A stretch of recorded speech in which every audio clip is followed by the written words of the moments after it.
Hello, everyone. Welcome to the Divine Feminine Healers podcast.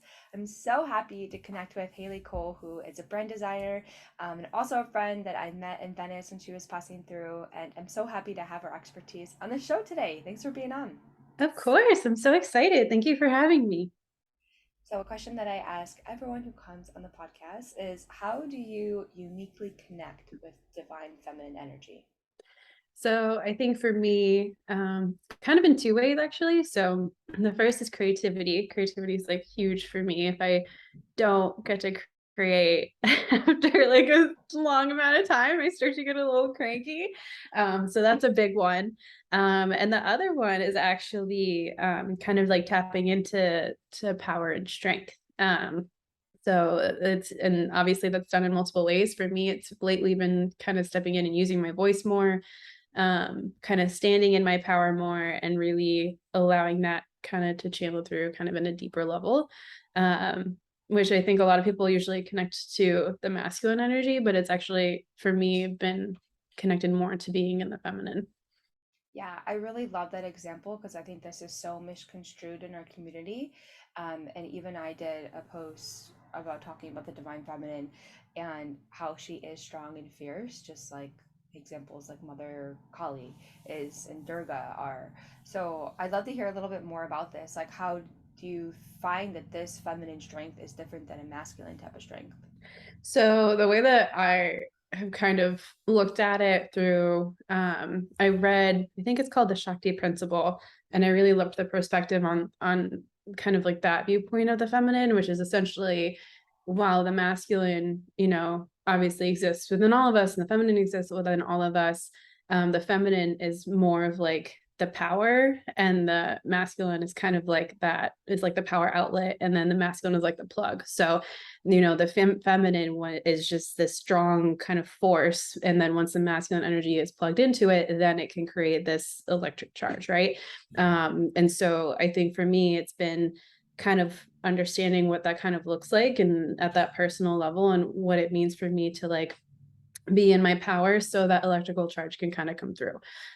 So for me, it's kind of speaking about, which I'm sure we'll get into later, you know, things that I'm seeing in like the spiritual space and the personal development space that I don't really agree with and I think are kind of wrong. And even just kind of standing firm in personal relationships, and even like, cutting ties with like personal relationships and really kind of understanding like I guess worth at a deeper level, Mm. and taking ownership over things but also not feeling guilty for decisions that you make, and then being able to utilize your voice at a deeper level. So it's integrated in kind of all areas of life, and then that also shows through obviously in business as well.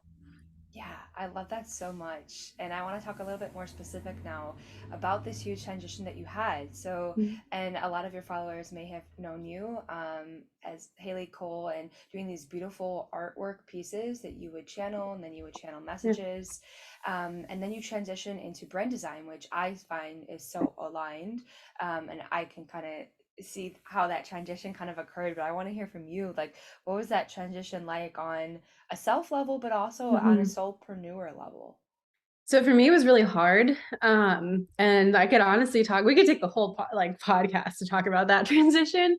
But for me, I think I was just super burnt out. Like I to like keep up with the amount of artwork that I needed to like, be able to support like myself. It was a lot. And it's just to create that much is just, so much.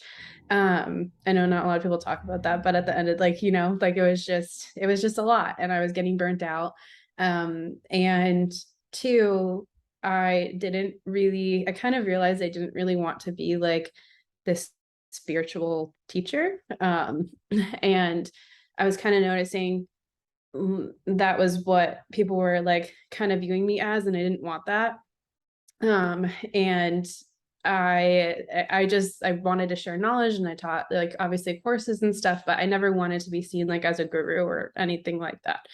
And I think it's really hard in the West because we don't have a lot of great examples of gurus and what that actually looks like. We have like, you know, no offense to like someone who's named Brittany, but we have like Brittany who started meditating like a year ago and is now teaching like a whole like, and no offense to like, Brittany. But I just didn't want that. That was like never my intention. And I felt like that was what it was turning into. Um, and I think if you're going to take on that role, there's, at least the way I look at it, there's such a responsibility that comes with that. Mm, Um, and I know that again, not a lot of people are going to agree with it, but I also didn't feel right like charging for that knowledge. mm, I felt that everyone should have access to spiritual knowledge because I think it's like a God-given right, um, to be able to evolve. And so I I just wanted to kind of transition into something else that used my skill sets and allowed me to expand and grow and still support women and help women, and also keep my spirituality kind of to myself, because in that space also like my relationship with God and the divine became very transactional of like, well, if I meditate or if I set up this practice or if I do this, then maybe I'll make like this money or I'll get these clients or this will happen or like I'll attract like that partner or like I'll attract this group of friends or I'll like get this whatever. Like it felt it just became very transactional, and that's not how I wanted my relationship with God to be. It's always been something that's been kind of at the forefront of my life, and I felt like I was really losing sight of what it actually was. And so that was like a huge reason why I also decided to pull back, is because it just got so muddled and I wasn't willing to give up that part of who I was. And so I mean, like I'm happy that I got to connect with people and I got to teach about what I knew at the time, because I hope that I helped people. But at that same time, like I that it's just such a special thing to me that I didn't want that to be something that other people had access to, um, or to be seen as this like guru, because I'm not. And nor do I want to be like, I don't want followers for that. I just wanted to like show up and help people and share my knowledge and have that be it. But I would wake up and have messages that were you know very kind, like, oh, very, very kind and very sweet and very loving, but made me feel uncomfortable to be put in that light. And then on the other side, there's like, also like a lot of like trauma dumping, and that was a lot. And I know that a lot of people like they're like, oh, just set boundaries. Like I don't have the kind of personality where I can look at something of someone who like is talking about like their most traumatic event and just ignore it. Like I just can't. And so that was also a big part of it, is I needed to, and I also had a lot of stuff personally going on, and I just really needed to take care of myself. um my mental health was so bad at the time, and like it was just difficult. And so when I kind of looked at like, okay, like what are my options here, I was like, well, what do I like to do? I love talking about business, like even in readings and a lot of stuff that I would do. Business was always, I would do readings on a lot of entrepreneurs. And then that was kind of what I love to focus on anyway. And I did a lot of business advice, and I grew a brand and I grew a business. And so it's like, well, I love business, so I might as well just like maybe open that up. And so I started working with someone, and she needed like branding and website. And I'm like, wait, I went to school kind of for this. So like, why don't I just offer to do it? Because my degree is like, that's a story in and of itself, but like kind of in that realm. And so I worked on her brand and her website, and I absolutely loved it. And so then I started opening it up, and talking about it kind of on Instagram and saying that this is what I'm doing now. And, just got more clients, and it's just kind of built from there. And the transition, was really scary because again, I built this brand and this business that I did love. Like it wasn't one of those things that I like hated, what I was doing. It just didn't feel like it was in alignment for like where I was going in the long term. Because when I looked at the big picture, it just didn't make sense. And so it was but this did. Like I could see myself doing that and then having all the other goals that I have for myself as well. Um, because I wanted to also set myself up for, my future and what I want my life to look like and all of that. And so it was just a huge like shift in all areas. Um, and just a giant reset at like personal levels, obviously professional levels. And it was just a lot of change in a short amount of time. So it was really difficult and really difficult to navigate. But we made it through. We did it. Yeah. Oh my gosh. It's what's so fascinating about that your transformation process is that it was all intentionality, and it wasn't like you were doing things that weren't soul aligned to a certain extent because you were using your gifts and your skills, but because you have that extra bit of intentionality of, oh, I see that there's a power issue that could be possibly happening here and I don't want to contribute to that. And like that takes such a level of deeper compassion and empathy that I think that often gets really overlooked in our type of world. That people don't see that. They see like just success as like the numbers and the clients and then the money that could be coming in from it, and they don't look past it to say this is going to be draining to me. So like amazing to you that you caught it before it was even going to get to that point of like not of no return, but would have been even Yeah. harder to make that shift. And I think that it's also so cool. I'm so right. I just keep thinking like, where's Saturn in your chart? Because I see like Saturn is such a great teacher of also our dharma and realigning with our soul's purpose. And so and this is something that I've been going through personally with my Saturn return, it's realigning what is at the root of what I want to do and how I want to serve others and that Yeah. purpose. And it has us question that in a really deeper way so that we could really boil it down and take off all the other stuff that is not working, so that we can be in right relationship with our body. Because Saturn does, like, our body speaks to us. So it's like, if you are not in right relationship, then like this is not going to work out. Yeah. I think that in Western astrology, it's in Pisces. I don't know what it is in Vedic. Okay. So I don't know if you know that conversion. You would probably be Saturn in Aquarius, which means that you Mhm. would be, yeah, so Saturn went into Aquarius, right? It went into it a couple months ago, but now it's retrograded back into Capricorn. So it's Okay. cool that you could be like on top of these transformations and changes. It's like you already were getting that intuitive knowing ahead of time. Mhm. And I find that that happens with a lot of healers too, is like Um, before the Saturn return hits, they like get on top of it because they can already feel the inklings and like the intuitive yeah. knowings and the nudges. I'm so curious to hear more about brand design and Mhm. why is this so pivotal for soulpreneurs? Like when you get down to your purpose for this and why you feel so strongly why soulpreneurs need this in part of their brand, what is that? So essentially, kind of like how I view brand design is that it's a huge part of branding, and branding is this like overarching umbrella, right? There's so many different aspects that go into it. Design is one of those. And what design really does is it's kind of letting your potential client or your audience know, hey, this is an initial kind of peek into who I am and like what I'm offering and like what to expect when you work with me or when you connect with me.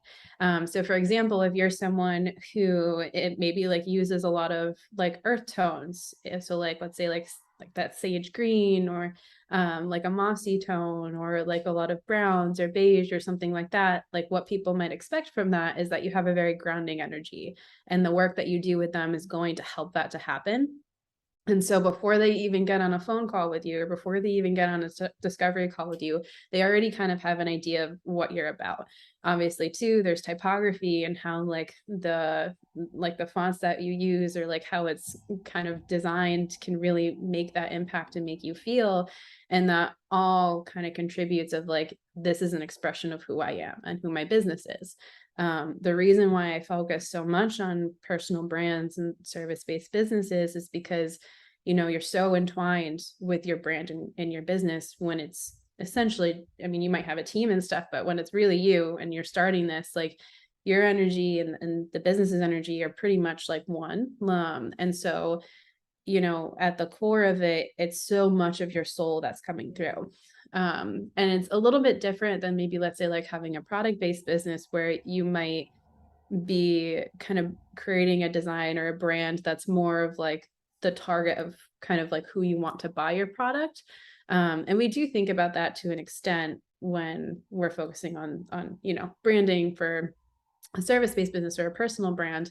But also because essentially the service that you're selling is so entwined with you, who you are and your soul essence has to shine through so that you attract the right person.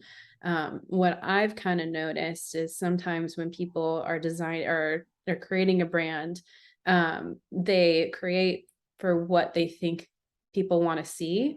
And then they attract people that aren't aligned with them or that, isn't like the best fit. And it's because, well, you didn't create or have a brand that was actually who you were. So of course it's not going to attract people that you feel is the right fit. So it's essentially allowing your soul expression to come through as well as your brands. Yeah, I love that. I feel like it's like creating an aura for your brand and like Yeah. understanding like what because that was so huge for me. I mean, as I went through a huge transformation as well from having a business partner to going solo. And that at first was, I didn't do the visuals before. That wasn't a part of my tasks. And when I stepped into that and I really got to think about, wow, what colors really represent me and help me to step into my authenticity, like it really shifted a lot. Mhm. And working with the visuals was so huge for me because that's something, it was a part of the creative process that I was denying. And Yeah. it's so important to align with that authenticity. I mean, you hear that all the time on social media because it is so true. Like that's what creates magnetism. That's what you attracts the clients that you want, is being so authentic to you. And the visualization is just a huge component of that. It is. It's huge. And of course, there's other elements too. Like there's photography that you can add in. And I love using photography with my branding, especially when it comes to like website design and social media, because it can really add that extra like personality if it's used in the right way. For sure. But that's like another element that's so good. Obviously, the color palette and two, like this isn't really design, but copywriting. And, like I think that's a really big piece so that people can really connect to your message. And it's just this all encompassing thing. And that's why I say like branding is kind of the umbrella. Um, because then we have the things like design and, marketing, which is actually different than branding. And, customer service, like that's all under that umbrella. And so a lot of people connect branding to, oh, I need a logo, Mm. and it's like, no, you need to really get clear on, branding's like your mission, your values, like, the impact that you want to make, like how you want to show up. Like, I personally help, like sometimes my clients come to me and they want to develop a course. So like a course or a coaching program, like what does that look like? So like, how can you make that impact? How are you connecting with people in person? How are you connecting with people in your DMs? Like that's all your brand. Like it's so much more than just what your designer is going to create for you. It's how you interact with people, and it's really just how you make people feel. And then what we do as designers is, okay, well, how do you want to make people feel? We'll create something that can ignite that. And then the rest is up to you. I love that. I'm so curious to hear more. What are the challenges that you find solopreneurs have when they're first getting into the design and really trying to find what aligns with their soul purpose? Because I can only imagine that, that's the whole thing of life. We get disconnected in certain Yeah. ways, but I'm curious the patterns that you're noticing. So, I mean, other than like the technical aspect of design, where, with like alignment and hierarchy and things like that, I think that sometimes, especially when you're starting out a new business, like I notice a lot of people don't exactly know where they want to go. And so they get really kind of focused in not the details, but like they don't really know what to pick. And so it all becomes muddled. Or they aren't really aware of like, where they want to be in the future. Or they get too caught up in like, oh, this has to be like my design for the rest of my life. Mm, And you want your design to, stick with you, especially a logo and all of that for like a long time because you want that brand recognition. But at the same time, if you create a brand that's solely based on the services that you have right now, you're going to want to change it. And so that's why it's good to focus more on like this is how I'm evolving, and like this is who I am as an individual, and this is an expression of, you know, who that person is and where I see myself going, versus these are the services I'm offering right now. Because yeah, that design's going to change because you're going to change in like 6 months. So then you're going to want a whole new website, which is, you know, For sure.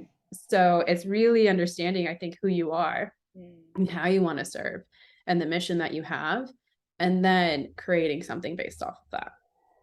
Yeah, and like you were mentioning, I mean, when you get down to those core values in your mission statement, it really is just like the fulcrum for everything else in your business, for the marketing aspects Mhm. of it, and all that, client creation, all that type of stuff. Um, I'm also like, so you talking about previously. Oh, hello there. There's 3 dogs here right now. So Oh sorry. my, So oh my God! barking. Wow, they're so tame. Yeah. Yeah, Usually my cat comes on camera. He loves to be on camera during this time. Um,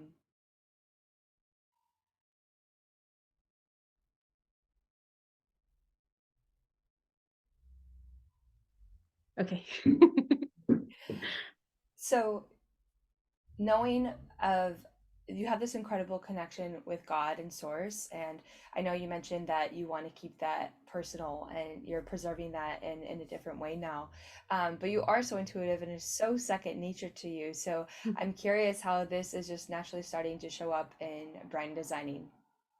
I think, you know, for me, you know, just like the kind of like, I guess, happen like the way that it kind of unfolds when I get intuitive downloads, um is I kind of see the brand like as we're talking, like as I'm talking to a potential client. You know, intuition is also kind of helpful when you can kind of see where they might be in a couple of years, and designing for that a little bit, with that in mind. Sometimes I tell them, sometimes I don't. You know, it's not, I don't really get on calls and like give one readings, but I'll get, you know, like a little hint like, yeah, this person might be doing this. And so it's like, okay, well, how can we make sure that like this is going to last them until that point? Um, so kind of that comes through a little bit. And really just allowing that trust, I think, to unfold more than anything. Like I kind of stopped chasing, you know, getting messages or the downloads. And you know, as a result, sometimes you get more when that happens, which is interesting. But I think for, you know, for me, when I'm stumped or when I'm like, you know, kind of blocked creatively, I go meditate on it. And I'm like, okay, like how can I serve this person and their business in the best way possible? And you know, I'll be sitting there for like, you know, a half hour, just like waiting for something. And then like an image of the logo will come through and I can go and create it. So, you know, I don't always tell my clients that, because I don't always work with people, you know, in the spiritual space. But it is still a part of my process. And you know, kind of like who I am, that didn't just go away. I think when I was, you know, starting to talk about doing branding more, a lot of people went under the assumption that like, oh, the intuition just like, you know, went off the window. It's like, no, it's actually stronger now. It's just it's Mm. being utilized in a different way, and in a way I don't always, you know, discuss or talk about, but it's still very much active there. Yeah, I imagine. And that's so cool the way that it's flourishing through, and it makes sense. Like you had to create those boundaries with yourself. I mean, we're constantly having to renegotiate our boundaries and our structure so that we feel like we're aligned with our soul's purpose and that we can feel Mm. nourishment and fulfillment from the things that we do. And I think that this is a challenge. Well, I'm just noticing in my community personally right now that building boundaries for ourselves so we don't get to burnout are really important. So I would love to Mhm. just hear from you. What are some other boundaries that you are starting to learn and implement in your business? It's really interesting because it's kind of not my not my decision, but you know, there's been so many changes in life recently. And so because of that, I've had to integrate changes in my business. Whereas before I was like a workaholic, I would sometimes work until midnight if I had to. You know, there's 3 dogs now. There is another person, you know, in my life. And that's just not like that's just not healthy. So it's kind of been like a byproduct of my life is more balanced now. And I have more just, I guess, like other things that need my attention. And so as a result, like I have to have those boundaries because I have to not only take care of myself, but I also have, personal relationships and family and friends. And looking back, I was neglecting those a little bit, kind of, I think, when I had the other business, and that really had to shift and to change. So for me, it's like, sometimes I will have to work late. But it's like, okay, I'm gonna work late tonight, but maybe Friday I just won't, I'll just take the day off. Or I'll take like that Monday off. Or like I work a lot with my cycle. So like I know I'm gonna be ovulating this week. So I'll put in more hours during this week. And so that later on, like I can take a break. And really stopping work usually kind of around like a certain time, waking up at a certain time, which is a struggle because I'm not a morning person. And just allowing myself, those kind of like little moments of actual enjoyment, and also kind of like taking in moments where I've hit milestones. I think that I was so focused on where I wanted to go. And because of that, and because like I was, had that like go, go, go mindset, I didn't take time to set those boundaries with myself because I was so focused on the next thing. Mm. And it was like, okay, great, this happened. Like now let's go to the next one. Like that's in the past. We got to focus on the future.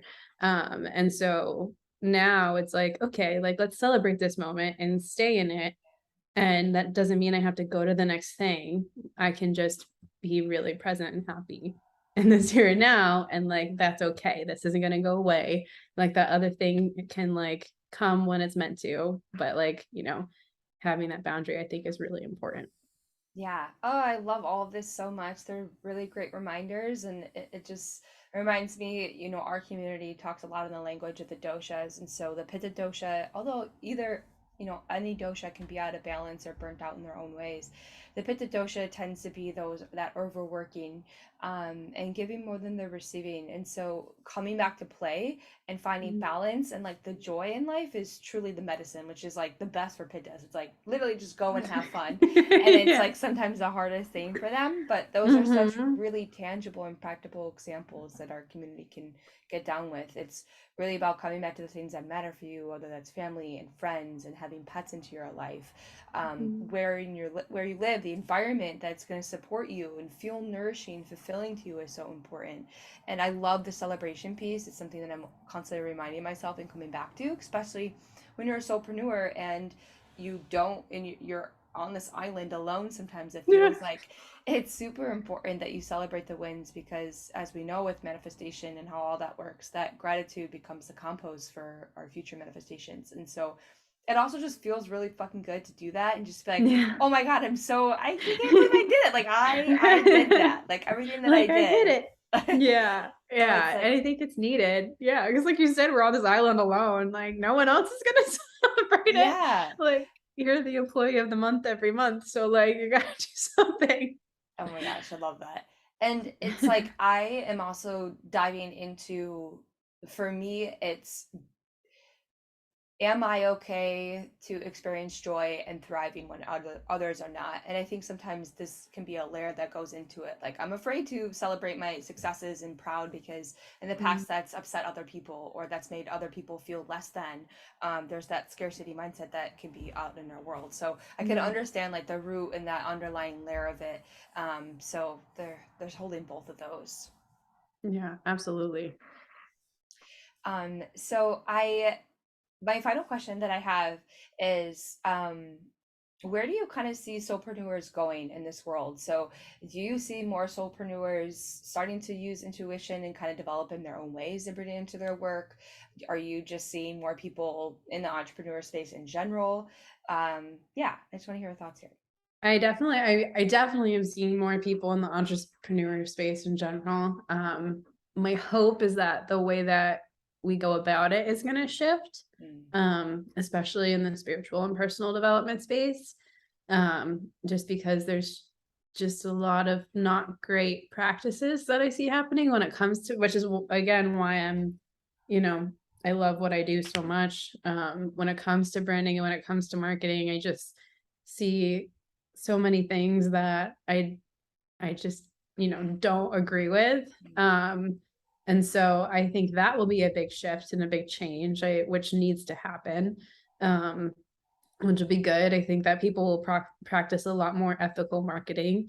Um, I think like there will be kind of more of a move towards empowerment of other people and empowerment of, you know, um, kind of like I guess your clients and the people that you work with versus like having it be, I guess, very eye focused, which I see sometimes, because it should be about, service. So if you're going to be in the spiritual space, and you're going to be in the personal development space, like that should be the core of everything that you do. And so my hope is that, which I have started to see, is that we move towards, empowerment and having it be less about the person who's relaying whatever teaching or message and more about the service aspect and how you can support, the person that you're working with. And then relaying that back into like, okay, then how can we market and brand that in a way that makes people feel good instead of making people feel bad so that they feel like they need what you have to offer. So, from a branding perspective, I hope that's that's shifting and that's changing. And I have seen that, and I think that there's going to kind of be a shift in, the people that are kind of at the forefront a little bit more, kind of like talking about that. I really love, she's not in the personal development space necessarily, but she's a social media kind of coach, and her name's Allie Mason, and she has really great content and talks about marketing in a really like ethical way. And I love her content. And I think that there's kind of like that movement towards, just trying to help each other and not putting other people on pedestals. Mm. Um, because at the end of the day, like, you know, we're all trying to just do our best, and um we haven't we haven't reached that certain state yet, personally, is my opinion. And so we need to support each other but not put each other as like gurus or on the pedestal. Yeah, I think that's so important. And sometimes I think I get jaded because I'm in the bubble of like a lot of like-minded entrepreneurs that I don't Yeah, see like the full spectrum of it. So it's really, a good reality check to realize, okay, like we're still here right now. yeah, And it's such a reflection of what's happening in the collective. Like there's so many systems still that are being destructed, thank God, and hopefully yeah, more of like where is this power struggle that we have. And it's interesting that as the rise of entrepreneurs start to come about is that we can create this new structure for how we're going to do business exchange in the future. Like we're setting the line, so like this also translates to like burnout. Like we no longer need to mm-hmm. set up that structure. It can feel nourishing, supportive, and we can find our flow with it. And yeah, we no longer have to put ourselves on a pedestal, and that means putting others down or exercising our power from other people. It comes from an empowerment place that we all have the power to use our gifts and skills to the fullest capacity to bring Yeah, whatever we need to bring to life. yeah. And too, that like of course you can live in, the utmost abundance, and like that's something that is also like, you're right, and it's a beautiful right to have. And I think that people are kind of realizing that the way that that happens is through owning your own business, um to reach those goals of having not even just income, but like, having freedom, and having like-minded people, like you said, around you, and really just expanding into that next level of, we're not living to work, we're gonna just work to live. And at the end of the day, it's like I keep saying to myself, like, it's literally not that deep. Like, it's not that deep. Like, if someone like comments like something mean or rude, like, it's not that deep. It's fine. So I think just like also giving ourselves like the permission to show up to the best of our abilities. But at the same time, understanding that like everything is going to grow and everything is going to change. And if you're going to be an entrepreneur, you're going to be in this space, like your ability to adapt has to be like one of your main traits. And so I think there's a lot of shifts and changes that are happening. And I do think that there are more entrepreneurs that are starting to kind of come into the space and evolve, which is good. Yes, And thank you for being such a great example of that adaptability and for vulnerably sharing your story of like how powerful a transformation can really be, even though at the time it could feel cathartic and not as graceful as it is. Yeah. It's such great inspiration because I think so many others really avoid taking that next step because it is so Hmm. hard and it is so painful at times. Hmm. But such a great living example of how much joy can be on the other side. Oh, yeah, definitely. A lot of joy. I love it. How can our community work with you, and especially if they're just starting out with their brand, and get your expertise in brand design? So I do branding design and website design. I have kind of different packages for that. So they can always reach out to me. My website is kind of going under construction. So they can DM me at I am Haley Cole. I spell Haley Haley. And then I'm also going to be having a course coming out, I think in September, about branding. There's going to be a little bit of design elements, but it's going to be mostly about kind of like cultivating and creating a brand Mm. that feels, aligned, is effective, and also helps you to kind of really understand where you're kind of going. So it's going to be really for like people in those beginning stages of creating a business, which I'm really, really excited about. So that's something you're interested in. Feel free to reach out to me as well about that. And I'd love to tell you more. Oh, I love that so much. Yes, follow Haley on Instagram. I love all of her reels and all of her shares on there. She drops knowledge all the time, and it's a huge inspiration for solopreneurs. And I'm so excited for your course, too. That sounds so great and in Thank such you. alignment with everything we are talking about, empowering Mhm. others that we can do this on our own as well. Thank you so much. Thank you for having me too. This is like my first podcast in like over a year. I took a break. So Ah, and this is like, oh, this is a nice like coming back to yay! it. I'm so grateful to reconnect and have you on. And yeah, thank you everyone for listening, and I'll see you next time. Bye. Bye bye.